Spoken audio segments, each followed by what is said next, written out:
ബോയ്സിന്റെ life എത്ര അടിപൊളിയാണല്ലേ, full freedom ആണോ അവർക്ക്. ഇങ്ങനെ പറയുന്നവരാരും അറിയാതെ പോയൊരു കാര്യമുണ്ട്. കേരളത്തില് ആത്മഹത്യ ചെയ്യുന്നവരിൽ 82% പുരുഷന്മാരാണ്. പക്ഷെ വാർത്തകളിലൊന്നും അത് കാണൂല. കാരണം ഒരു ബോയ് ആത്മഹത്യ ചെയ്തു എന്നൊക്കെ കൊടുത്തിട്ടുണ്ടെങ്കിൽ അത്ര വലിയ റീച്ച് കിട്ടൂലോ. അതുകൊണ്ട് നമ്മളെ നാട്ടിലെ മാധ്യമങ്ങളൊന്നും അങ്ങനത്തെ ചീപ്പ് വാർത്തകളൊന്നും കൊടുക്കാറില്ല. ഇത്രയും സ്ട്രോങ് ആയ ബോയ്സ് എന്തിനു ആത്മഹത്യ ചെയ്യുന്നു എന്നായിരിക്കും നിങ്ങൾ ചിന്തിക്കണത്. വേറൊന്നുമല്ല, ഈ സൊസൈറ്റിയാണ് അവൻ ആത്മഹത്യയിലേക്ക് പോലും തള്ളിവിടുന്നത്.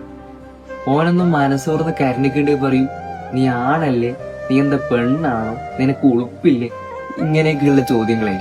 ഇതിനെക്കുറിച്ച് അന്വേഷിച്ചപ്പോ ആത്മഹത്യയുടെയൊക്കെ പിന്നിലുള്ള കോമൺ ആയിട്ടുള്ള റീസൺ ഒറ്റപ്പെടൽ, മനസ്സിലാക്കാനും കേൾക്കാനും ആരും ഇല്ലാതാവൽ. ഇതൊക്കെ കേൾക്കുമ്പോ നിങ്ങൾ ഇവർക്കും ഇത്രയും ചെറിയ കാരണത്തിനാണോ ഇവരൊക്കെ ആത്മഹത്യ ചെയ്യണത്, ഇവരൊക്കെ ജീവിതം അവസാനിപ്പിക്കണത്?